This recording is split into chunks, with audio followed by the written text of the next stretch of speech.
नमस्ते मित्रांनो, सोमेश रत्न यूट्यूब चॅनलमध्ये आपल्या सर्वांचं पुन्हा एकदा स्वागत आहे. मंडळी, आज आपण लातूर रेल्वे स्टेशन येथे आहोत. लातूर येथून आज आपण परभणीला जाणार आहोत. पंढरपूर निजामाबाद पॅसेंजर या गाडीने आपण आता परभणीसाठी जात आहोत. तर चला मंडळी, आजचा हा प्रवास आपण करूया. पंढरपूर निजामाबाद पॅसेंजरची आता एक्सप्रेस करण्यात आलेली आहे. फक्त नावाला एक्सप्रेस आहे. ही पॅसेंजर पूर्वीप्रमाणे स्टॉप घेत चालते.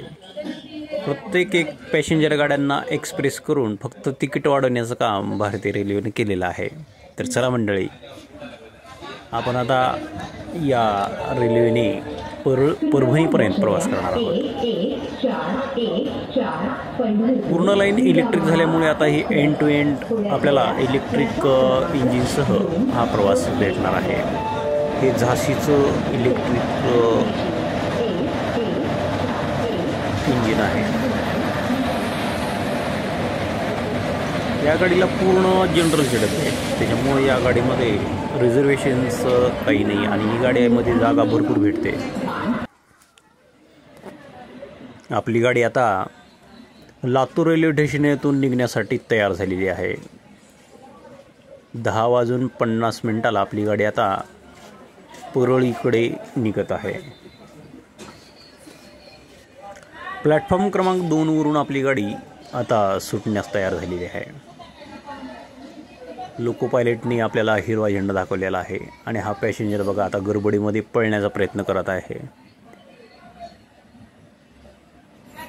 गाडी चालल्यानंतर असं पळणं धोकादायक असतं.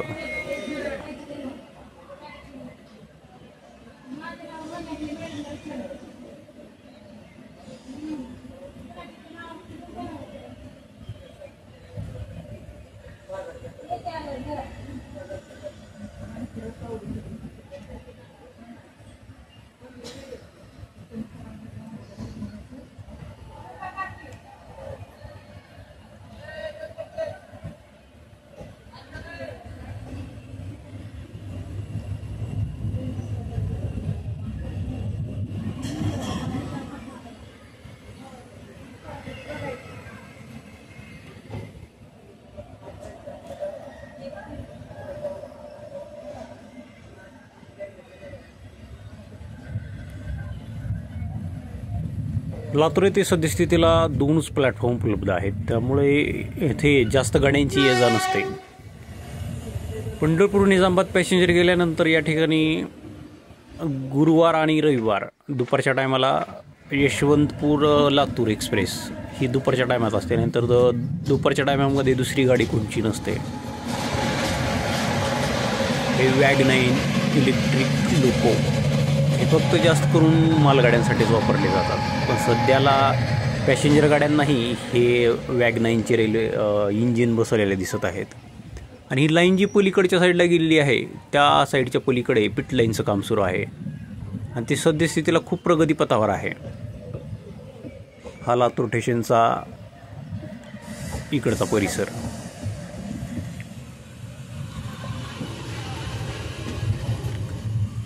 आणि हा पलीकडतो प्लॅटफॉर्म क्रमांक 1. त्या ठिकाणी लातूर मुंबई एक्सप्रेस उभारलेली आहे. ती आता दिवसभर त्याच प्लॅटफॉर्मवर उभारलेली असते आणि रात्री तिथूनच मुंबईसाठी निघते.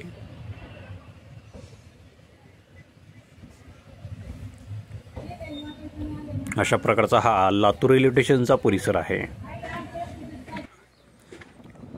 आपली गाडी आता लातूरच्या दिशेने निघत आणि हा पलीकडं विश्वनाथ कराड यांचं ग्रामीण रुग्णालय, यशवंतराव चव्हाण ग्रामीण रुग्णालय आपल्याला पलीकडच्या साईडला दिसतं आहे.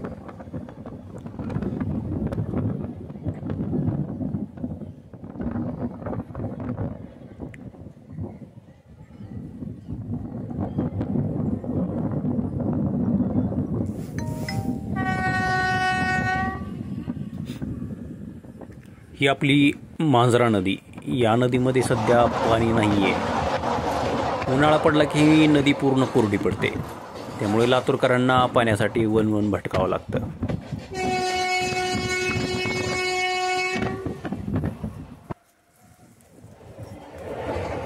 आपण आता लातूर रोड रेल्वे स्टेशनच्या जवळ येत आहोत. आपल्याला जी पलीकडे जी लाईन दिसत आहे ती परळीहून आलेली लाईन आहे. हे जे पोल आहेत पलीकडच्या साईडला ती परळीहून आलेली लाईन आहे जी लातूर रोड येथे कनेक्ट होते. आणि तिथून आपल्यालाही पुढे गेले की लोक रिवर्स करून या मार्गावरून परळीकडे जावे लागणार आहे. ही लाईन जी परळीकडून आलेली आहे आणि येथे मध्य रेल्वेचा एरिया संपतो आणि इथून आता दक्षिण मध्य रेल्वे चालू होते, ज्याला सिकंदराबाद डिव्हिजन ऑपरेट करतं. आपलं मध्य रेल्वे फक्त लातूर रेल्वे स्टेशन आणि लातूर रोडच्या भातांगळीच्या पुढे त्या एरियापर्यंत आहे आणि इकडे आता दक्षिण मध्य रेल्वेचा हा एरिया चालू होतो. लातूर रोड रेल्वे स्टेशनच्या अलीकडं नवीन उड्डाणपुलाचं काम झालेलं आहे, त्यामुळे आता वाहनं हे नवीन उड्डाणपुलावरूनच जात आहेत. हा राष्ट्रीय महामार्ग असल्यामुळे खूप मोठा या ठिकाणी ब्रिज बांधण्यात आलेला आहे. आपण आता लातूर रोड रेल्वे स्टेशनमध्ये प्रवेश करत आहोत. प्लॅटफॉर्म क्रमांक 3वर आपली गाडी जात आहे. लातूर रोड रेल्वे स्टेशन या मार्गावरचं सगळ्यात मागास असं रेल्वे स्टेशन म्हणावं लागेल. हे जंक्शन रेल्वे स्टेशन असूनही या ठिकाणी प्रवाशांसाठी सोयीसुविधा उपलब्ध नाही आहेत. या ठिकाणी पिण्याचं पाणीसुद्धा उपलब्ध नसतं, हात धुण्याचं पाणी उपलब्ध नसतं. प्लॅटफॉर्मवर फक्त नळ आहेत पण या ठिकाणी पाण्याची व्यवस्था नाही आहे. दक्षिण मध्य रेल्वेने या रेल्वे स्टेशनचा कसलाही विकास केलेला नाही आहे. रेल्वे स्टेशनची बिल्डिंग असो, या ठिकाणचा परिसर असो, या ठिकाणी कसल्याच प्रकारच्या सुविधा प्रवाशांसाठी उपलब्ध नाही आहेत. या ठिकाणी फक्त सेंटरच्या साईडला फक्त तो टीन शेड आहे, त्या ठिकाणी प्रवासी उभारू शकतात. नंतर अलीकड पलीकड पूर्ण उन्हामध्ये प्रवासी उभारलेले असतात.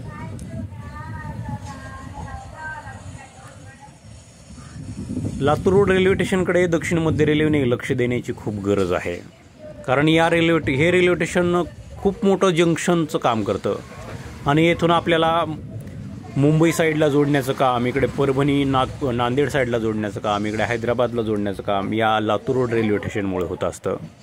त्यामुळे दक्षिण मध्य रेल्वेने या रेल्वे स्टेशनच्या विकासाकडे लक्ष देण्याची गरज आहे.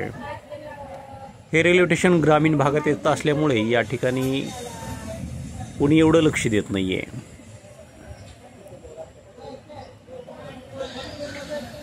या ठिकाणी प्रत्येक एक्सप्रेस गाडीचा स्टॉप असतो, पण प्रवाशांच्या सोयी तेवढ्या म्हणाव्या तशा इथं नाही आहेत.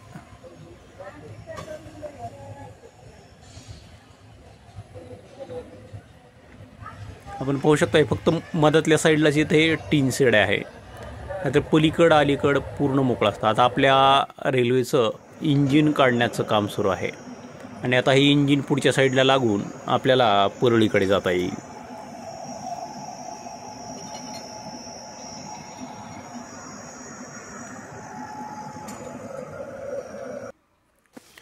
प्लॅटफॉर्म क्रमांक 1वर पूर्ण हैदराबाद एक्सप्रेस आता येत आहे.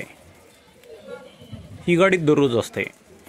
या गाडीला आज उशीर झालेला आहे, त्यामुळे ही गाडी आज लातूर रोड रेल्वे स्टेशन येथे उशीर आलेली आहे. ही गाडी हैदराबादला रात्री 7-7:30च्या दरम्यान काहीतरी जाते. ही गाडी डेली असते. या गाडीला 6 स्लीपर आणि 8 जनरलचे डबे काहीतरी आहेत.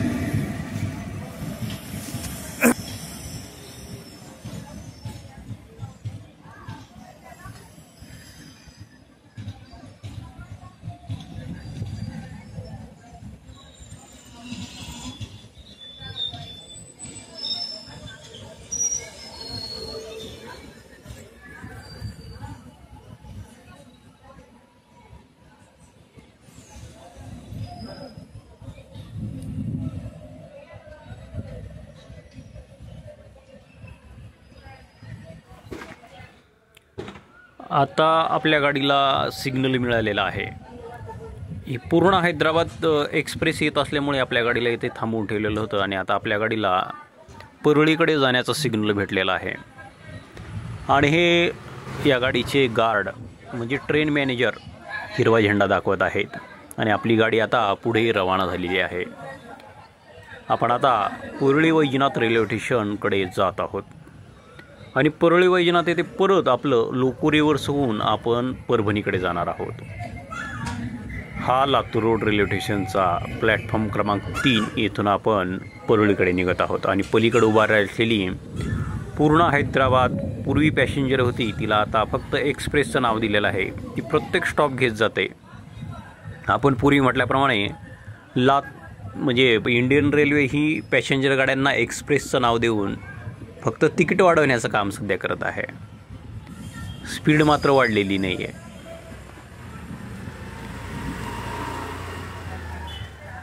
Bye bye Latur road.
आपल्याला डावीकडचा जो मार्ग दिसत आहे तो लातूरकडे जातो आणि तो सरळ मुंबईला जातो, म्हणजे थेट मुंबईकडे।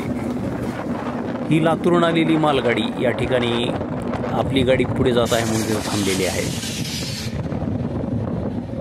2 इंजिन आहेत या मालगाडीला आणि आपली गाडी आता परळीकडे निघत आहे।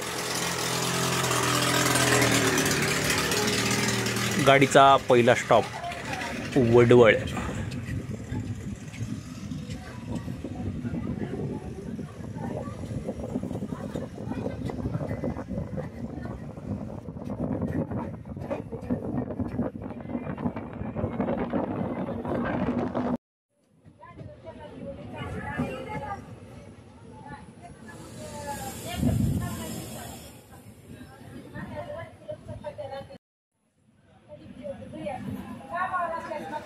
आपण आता जानवळ या रेल्वे स्टेशनला आलेलो आहोत। असे प्रत्येक स्टॉप घेत ही गाडी आपली परळीपर्यंत जाणार आहे।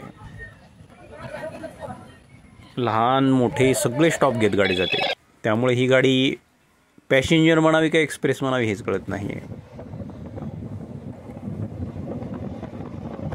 अशा प्रकारे डोंगराने जाणारा हा परळीकडचा रस्ता, म्हणजेच आपण आता घाटनांदूरच्या डोंगरातून परळीकडे जात आहोत।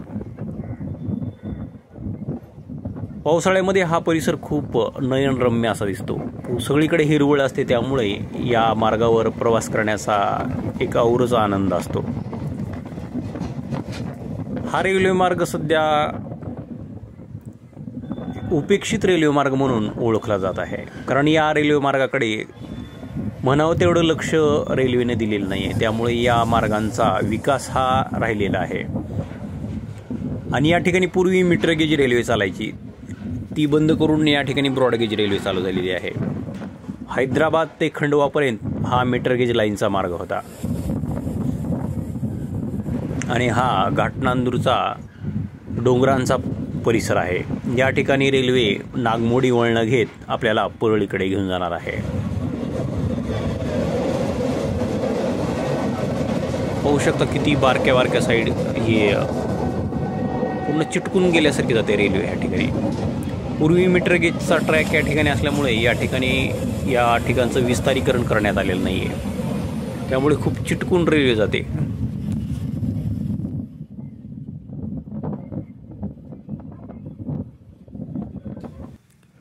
ही जी लाईन आलेली आहे ती परभणीकडून आलेली आहे आणि आता आपण परळी वैजनाथ रेल्वे स्टेशनमध्ये प्रवेश करत आहोत.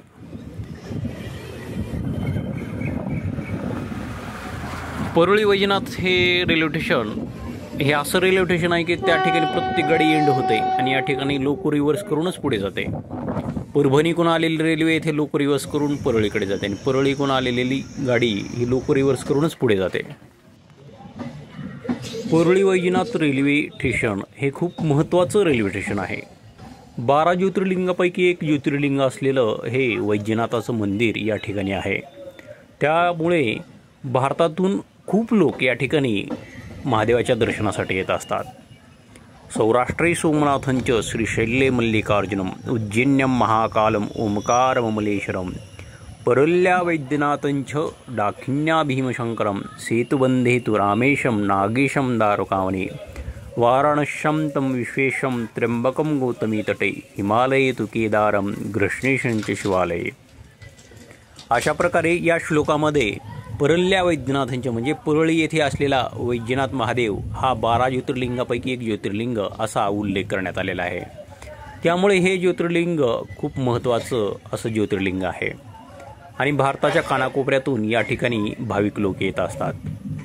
भविष्यामध्ये हे खूप मोठं रेल्वे जंक्शन होणार आहे.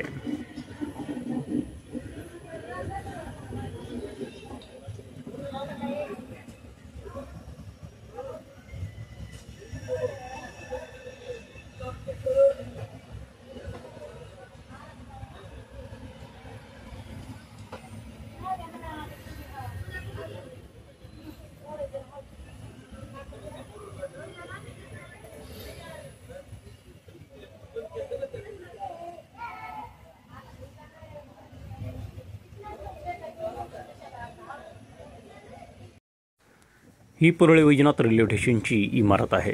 ही पूर्वीची इमारत आहे आणि पलीकडे साईडला नवीन बांधकाम सुरू आहे.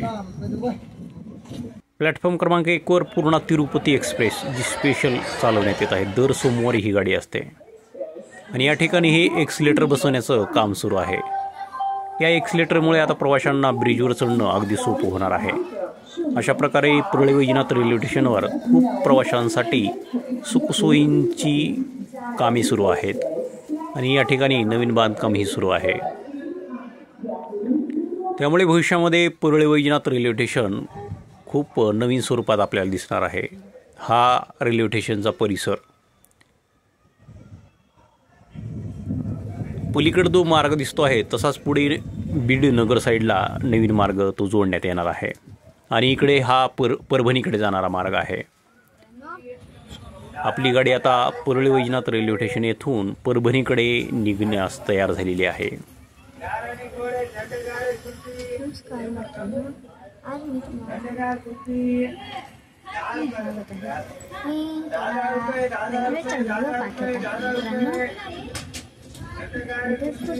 निजामाबाद रेल्वे आता परभणीला जाणार आहे.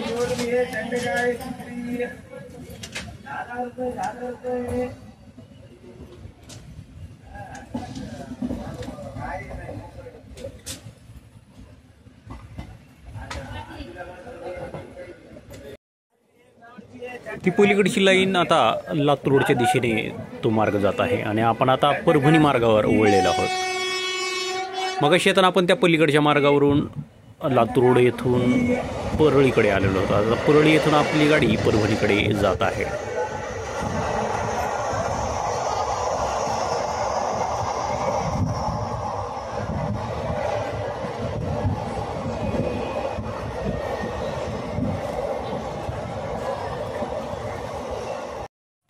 आपण आता गंगाखेड रेल्वे स्टेशन येथे आलेलो आहोत। गंगाखेड हे या रेल्वे मार्गावरचं खूप महत्त्वाचं रेल्वे स्टेशन आहे आणि गंगाखेड हा परभणी जिल्ह्यातील एक तालुका आहे, त्यामुळे हे रेल्वे स्टेशन खूप महत्त्वाचं रेल्वे स्टेशन आहे।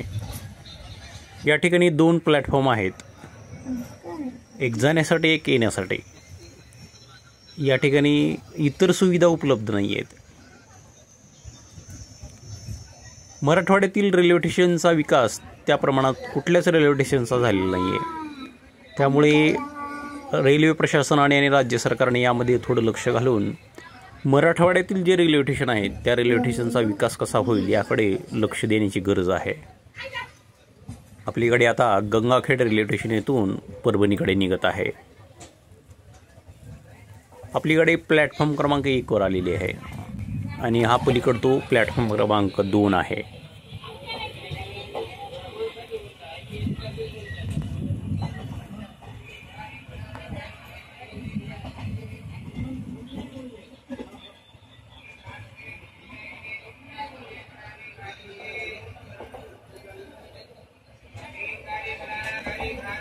गंगाखेड शहराची मुख्य ओळख म्हणजे या ठिकाणची गोदावरी नदी। ही आपण पाहू शकता, ही गोदावरी नदी आहे जी नाशिक येथून त्र्यंबकेश्वर येथून वाहत ही अशीच गंगाखेड मार्गे दक्षिण भारतामध्ये जाते। म्हणून या नदीला दक्षिण गंगा असंही म्हटलं जातं आणि या ठिकाणी या नदीला गंगा असं संबोधलं जातं। त्यामुळे गंगाखेड हे गंगा नदीच्या काठावर वसलेलं एक खेड होतं, ते आता गंगाखेड असं नामांतर झालेलं आहे आणि गोदावरी नदी ही दक्षिण भारतातील गंगा नदी म्हणून ओळखली जाते।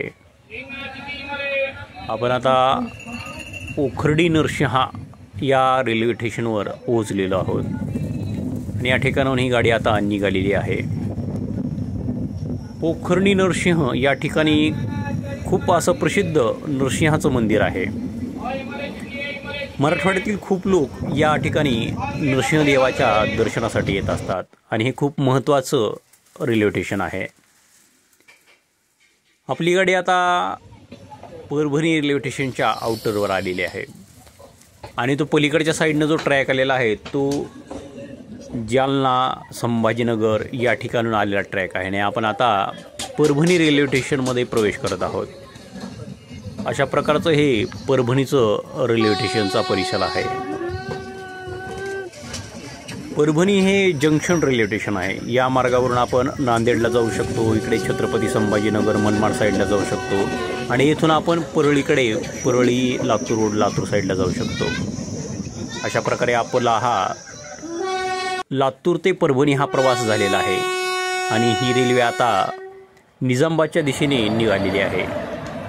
हे लोको पायलट हिरवा झेंडा दाखवून आता निजामाबादच्या दिशेने निघालेले आहेत आणि आपल्याला समोर हा भारताचा तिरंगा झेंडा शानमध्ये असा फडकताना दिसत आहे। हा प्रवास आपणास कसा वाटला जरूर कमेंट करून कळवा। आपल्या प्रतिक्रिया आपण कमेंट करून विचारू शकता। चॅनलवर नसेल चॅनलला जरूर सबस्क्राईब करा। सर्वांचे मनापासून धन्यवाद।